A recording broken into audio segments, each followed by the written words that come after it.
안녕하세요. 저는 결혼한 지 12년 된 주부입니다. 저에게는 남들이 부러워할 만한 스펙을 가진 남편이 있어요. 돈도 잘 벌고 인성도 좋아서 친구들은 제게 시집 잘 가서 부럽다는 이야기를 만날 때마다 하곤 했죠. 제 남편은 제가 봐도 정말 훌륭한 인성에 돈도 잘 벌고 저만 사랑해주는 만점짜리 신랑감입니다. 그런데 문제는 남편의 어머니예요. 남편과 결혼 후에 첫 6개월은 시어머니와 함께 살게 되었어요. 시어머니 집에서 얹혀 산 게 아니라 저희 신혼집에서 함께 살았습니다. 그렇다고 시어머니께서 집이 없는 것도 아니었죠. 시어머니는 강남에 60평이 넘는 고급 빌라에서 아버님과 함께 살고 계세요. 그런데 아버님만 그 집에 놔둔 채 저희 집에 들어와 살게 되신 거죠.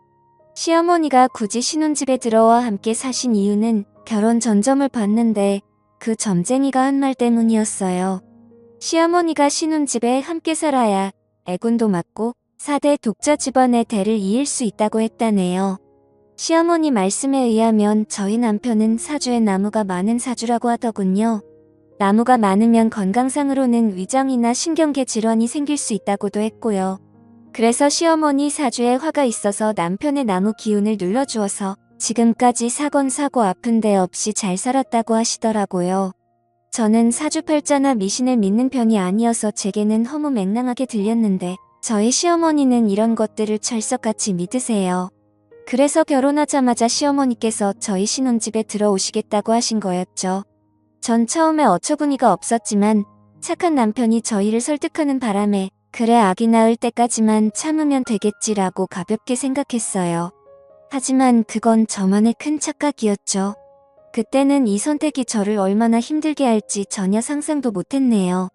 시어머니는 모든 걸 사주와 미신에 접목해서 사사건건 참견을 하셨어요. 부부관계 할 때조차 저희 마음대로 할 수가 없었죠. 시어머니께서 두 눈 뜨고 지켜보고 있었으니까요. 부부관계는 무당이 점지해준 날짜와 시간에 맞춰서 해야 했어요. 심지어 자세까지 코치해 주시기까지 하니 나 부끄럽고 너무나 민망해 하루하루가 가시방석인 신혼생활이었습니다. 두어 번 시어머니가 시키는 대로 했지만 그 후로는 도저히 못하겠어서 이 핑계 저 핑계를 대며 잠자리를 갖지 않았네요. 집안의 부적은 기본이고 어느 날은 회사에 출근했는데 제 핸드백에서 부적이 나오기도 해서 남들이 볼까봐 얼른 깊숙이 넣어 숨긴 적도 있어요. 하지만 이 정도는 애교에 불과했습니다. 하루는 어머님이 제 앞에 허름한 속옷을 내밀었어요. 며느라 이거 아주 귀한 거다. 다 낡은 속옷이네요. 어머니 거예요. 이게 왜 내 거야? 내 거지. 네, 저 그런 속옷 없는데요. 그거 아들을 셋이나 낳은 여자가 입었던 속옷인데 그거 입으면 아들 셋이나 낳는다더라. 어머니 이게 언제적 이야기예요. 그런 거 다 미신이에요. 더럽게 남이 입던 걸 어떻게 입어요. 더러운 애가 이 속옷 싸운다고 얼마를 쓴 줄 아니. 그리고 이건 미신이 아니라 과학이야. 이 속옷에 좋은 균들이 묻어있어서 임신에 도움이 되는 거라니까. 한마디로 임신되게 하는 유산균 같은 게 있는 거지. 그럼 설마 그거 빨래도 안 된 거예요? 빨래하면 효과가 없어지니까 당연히 안 했지. 어머니 저 절대 그거 못 입어요. 그냥 도로 가져다 주시고 환불 받아오세요. 너 정말 시애미만 안 들을 거야. 그러다 너의 목까지면 어쩔래? 내가 지금 젊은 것도 아니고 내년 이한 40인데 요즘 조기 폐경이다 뭐다 말 많던데 너도 그러다 폐경 오면 어쩔래? 어머니, 엄마 제발 이런 것 좀 사오지 마. 그렇게 좋은 거면 엄마가 입고 내 동생 놔줘요. 뭐 이 녀석아 말이 되는 소리를 해. 엄마가 먼저 말이 안 되는 소리를 하니까 그렇죠. 내가 애초에 젊은 여자 데리고 왔으면 이런 일도 없었잖아. 그런다 늙어 빠진 애 데려와서 이 고생을 시키니 엄마 민지 앞에서 그게 무슨 막말이야. 엄마 아들도 40 넘었어. 엄마 논리대로라면 내 정자도 다 늙어 빠졌다고. 솔직히 나이 그거 숫자에 불과해. 민지가 얼마나 건강관리도 잘하는데 지금도 겉모습은 30대 초반이야. 그리고 그 나이에 민지 같은 몸매 유지하기가 어디 쉬운 줄 알아. 어이구 팔불질 나셨네. 그러니까 내 말은 엄마가 그런 미신에 의지하지 않아도 우리 나름대로 운동하고 영양제 먹으면서 노력하고 있으니까 걱정하지 말라고요. 그런데 그 팬티 환불되는 거 맞아요. 그건 왜 나 이거 환불할 생각 없다. 꼭 입힐 거다. 알았어요. 주세요. 제가 입을게요. 제가 입어도 간접적으로 효과 있겠죠. 아이고 됐어. 환불할 테니까 일이네. 저는 남편과 시어머니가 대화하는 동안 한마디 말도 못하고 둘의 대화만 듣고 있었네요. 시어머니의 저런 독한 말씀에 가슴이 무너져 내렸어요. 제가 나이가 많은 게 시댁에서는 흠이라고 생각하는구나 싶어 자존심도 상하고 눈물도 찔끔 나더군요. 하지만 남편이 제 편을 들어줘서 간심히 참을 수 있었네요. 그날 이후로 남편은 제게 부담 갖지 말라며 이제부터 부부관계도 우리가 원할 때 하고 엄마 눈치 보지 말자고 했습니다. 남편 말대로 마음을 좀 편하게 갖고 지내다 보니 결혼한 지 6개월 만에 임신을 했고 남편도 저도 시어머니도 무척 기뻐했어요. 게다가 약속한 6개월이 되면서 시어머니는 본가로 돌아가셨고요. 그때부터 진짜 신혼생활을 시작하는 것 같아 너무나 행복했죠. 남편과 함께 퇴교를 하며 딸일지 아들일지 얘기도 나누고 나중에 어떤 직업을 시키면 좋겠다는 등 너무도 먼 미래를 꿈꾸며 행복에 가득 차 있었습니다. 아이는 뱃속에서 무럭무럭 자랐고 저는 이제 누가 봐도 임산부답게 배가 불룩 튀어나왔었어요. 남편은 이런저런 소리를 보며 배불뚝이라고 놀렸지만 그런 놀림이 싫지만은 않았습니다. 하루는 집에서 설거지를 하고 있는데 밑이 축축하더군요. 화장실에 가서 확인을 해보니 피가 섞인 분비물이 나와 있었어요. 저는 바로 병원에 갔고 병원에서는 늦게 왔으면 길에서 아기를 낳을 뻔했다며 응급수술을 해야 할지도 모른다고 했습니다.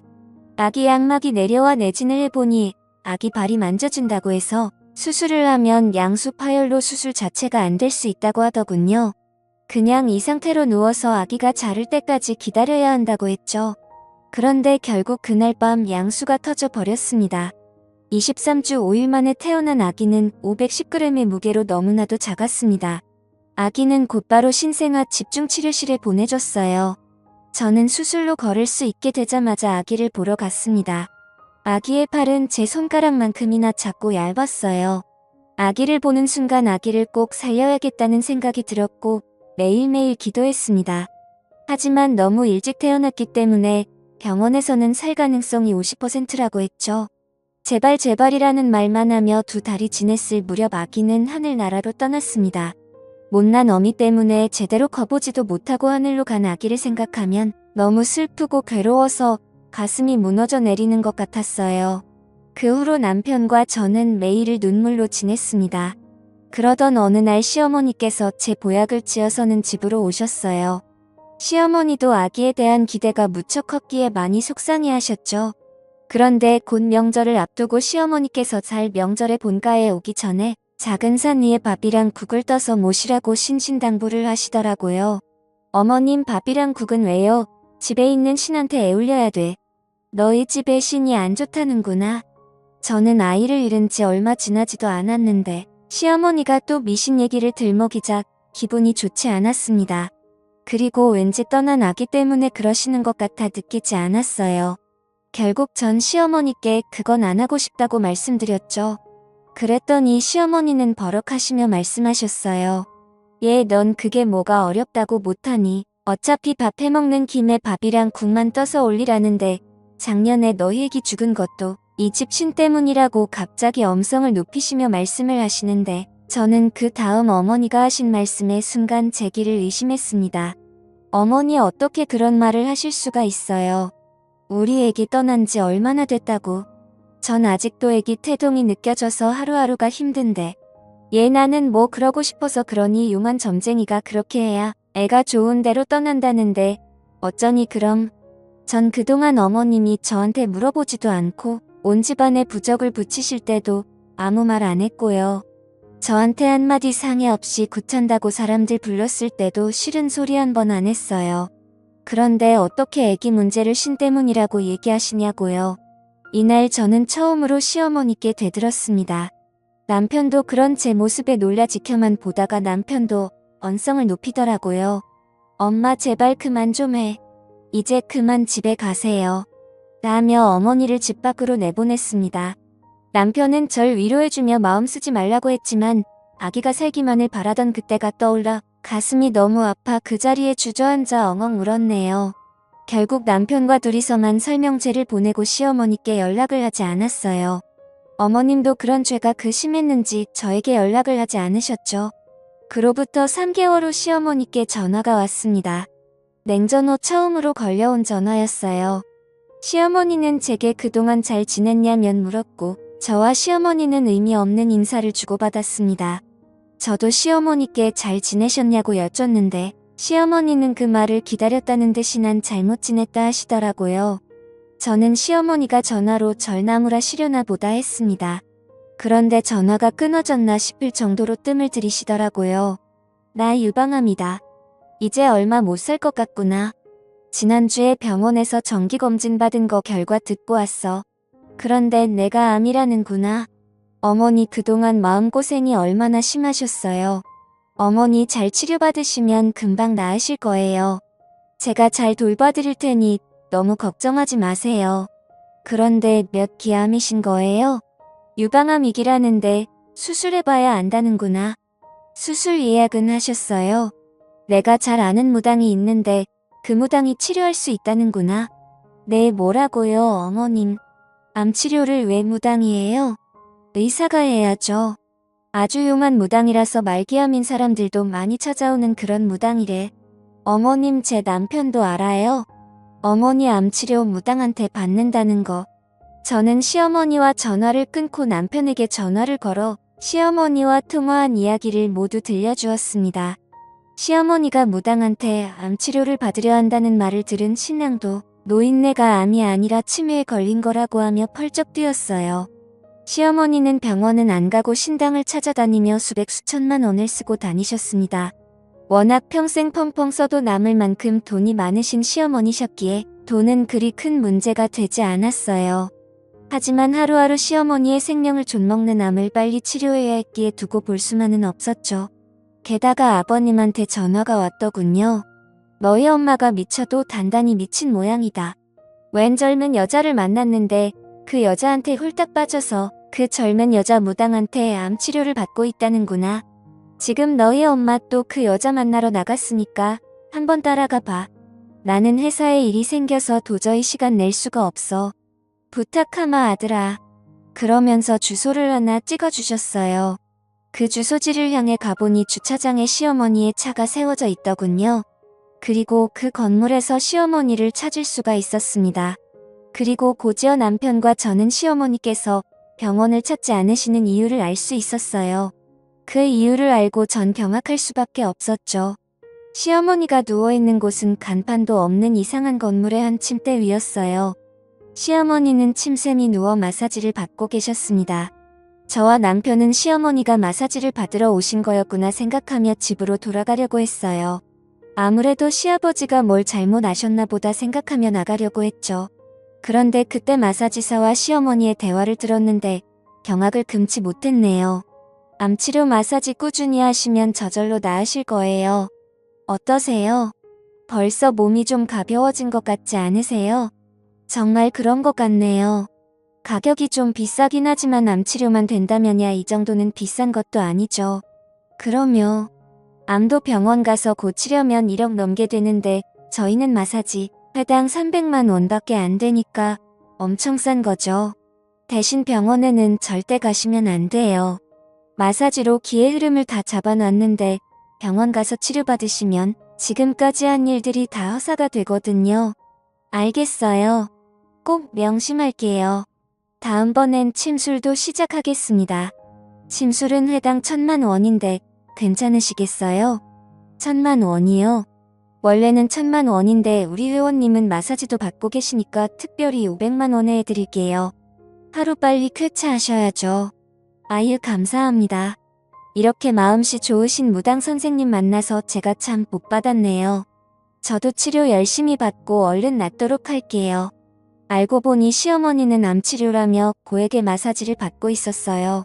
게다가 다음번엔 침술까지 한다니 이러다 사람 잡겠다 싶더라고요. 시어머니는 마사지를 모두 받고 집으로 돌아가셨고 남편과 저는 건물 계단에 숨어 있다가 다시 들어가 그 사기꾼 무당을 만나러 갔습니다. 남편은 화가 머리끝까지 나 있는 상태였죠. 잠깐 저 좀 보시죠. 누구시죠? 저 방금 당신이랑 있던 사람 아들입니다. 우리 엄마를 어떻게 꼬드긴 건지 모르겠지만 이게 사람이 할 짓입니까? 겁주는 말로 암 환자들 병원에 가서 치료도 못하게 하고 아무리 돈이 좋다지만 해도 너무하는 거 아니냐고요. 불쌍한 사람들 대상으로 사기나 치고 말이야. 당신 사기꾼으로 고소하기 전에 당장 우리 엄마한테서 떨어져. 뭐? 사기. 어따 대고 사기꾼이래. 그렇게 남편과 사기꾼이 실랑이를 벌리는데 갑자기 딸랑 소리와 함께 2명의 남자가 들어왔어요. 경찰입니다. 박무당 씨 당신을 불법 시술 및 살인죄로 체포합니다. 살인죄라니. 결국 침술로 사람을 죽였다는 말에 저와 남편은 너무 놀라 입이 다물어지지 않았어요.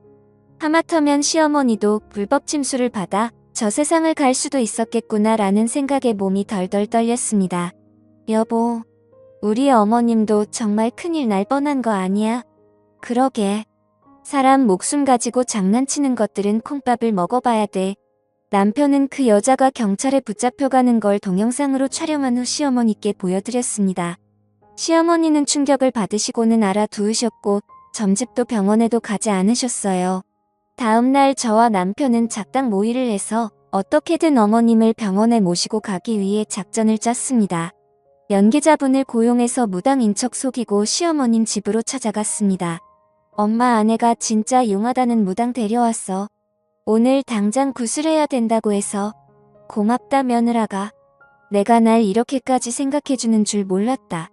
몸져 누워있던 시어머니는 용한 무당이라는 소리에 언제 그랬냐는 듯이 일어나셨어요. 그날 무당은 굿판을 벌였고 집에서는 방울 소리가 울려 퍼졌습니다. 방울을 흔들고 제자리 뛰기를 연신하던 무당은 멈춰서더니 시어머니를 향해 한마디 했습니다. 너 지금 여기서 뭐 하는 거야? 마귀가 온 사방에서 내 몸에 달라붙었는데 당장 내가 말한 대로 안 하면 너 죄명에 못 살아. 제발 저 좀 살려주세요. 당장 이 집에서 동북쪽으로 5km 내에 있는 병원으로 가. 그리고 유시성을 가진 의사한테 가서 수술해달라고 해. 그럼 무조건 살아. 내 말 알아들었어? 이 미련한 거사. 예, 알겠습니다. 아이고 고맙습니다. 고맙습니다. 시어머니는 무당 앞에 엎드려 절하며 연신 고맙다는 말을 하고는 무당이 돌아간 후에 병원에 전화를 걸어 예약을 잡으셨습니다. 그 후로 그 병원에서 수술도 받고 치료도 하며 유방암을 이겨나가셨어요. 저는 시어머니 댁에 매일 들러 항암에 좋은 반찬들과 식사를 준비하고 저녁이면 신혼집으로 돌아오곤 했네요. 그러던 어느 날 시댁에서 상을 차리고 있는데 전화가 한 통 걸려왔습니다. 시어머니가 전화를 받으시더니 연신 아이고 신령님 감사합니다. 라는 말을 반복하시더라고요. 그러더니 전화를 끊었습니다. 시어머니께 무슨 전화냐고 물으니 그때 보태주고 간 무당이 전화와서는 나보고 이제 다 나았다고 앞으로 몸에 좋은 것만 먹고 운동만 하면 오래 살 수 있다는구나. 그리고 앞으로 점집이나 무당 곁엔 얼씬도 하지 말라면서 신신당부를 하네. 내가 암에 걸린 것도 그런 게서 앞귀가 따라온 거라는데 이제 무서워서 점집에도 못 가겠구나. 암튼 내 덕에 내가 다 나았다. 정말 고맙다. 라고 했습니다.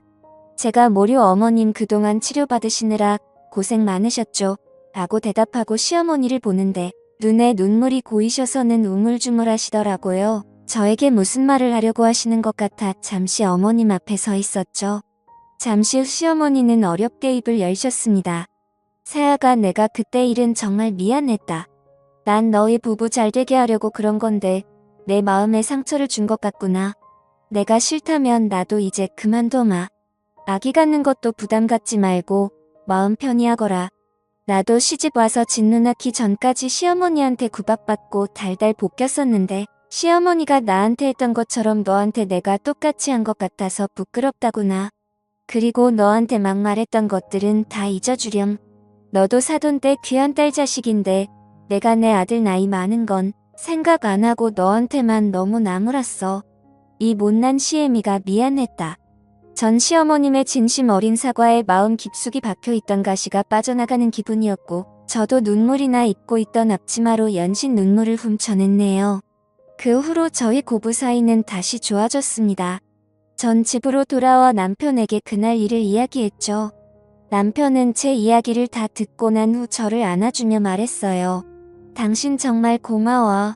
당신이 우리 엄마 살린 거나 마찬가지야. 그때 말한 대로 용한무당이라고 연기자 세워놓고 연기한 덕분에 엄마가 병원 가서 수술한 거잖아. 나도 설마 이게 통하겠어 싶었는데 우리 엄마가 이렇게 미신에 푹 빠져 있는 줄은 몰랐어. 덕분에 당신 계획이 통했지만 말이야. 이제 그 가짜 무당시켜서 점집에 절대로 오면 안 된다고 일러줬으니까 앞으로 또 미신 얘기하실 일은 없을 거야. 그렇게 시간은 흘러 벌써 10년이 지났네요. 그 사이 저는 아들만 셋을 낳아 잘 키우고 있어요. 저희 시어머니는 운동에 취미가 생겨서 그 어렵다는 필라테스며 타바타며 하나씩 마스터해 가고 계세요. 요즘은 홈트에 빠지셔서는 집안 한 구석에 홈짐을 만들어 놓으셨어요. 운동 안 하시던 아버님도 덩달아 운동하시며 건강하게 살고 계십니다. 전 사람의 인생이란 누군가가 정해주는 게 아니라 스스로 개척해 나가는 거라고 생각해요. 가끔 재미삼아 오늘의 운세 정도 보는 거면 몰라도 비싼 돈 들여가며 무당의 말을 맹신하는 건 인생의 낭비입니다. 노력만이 내 바람을 하나씩 이뤄주는 것이지 무당들의 허운된 말 한마디에 결정되는 인생은 없다고 생각합니다. 제 이야기는 여기까지입니다. 긴 글 읽어주셔서 감사합니다.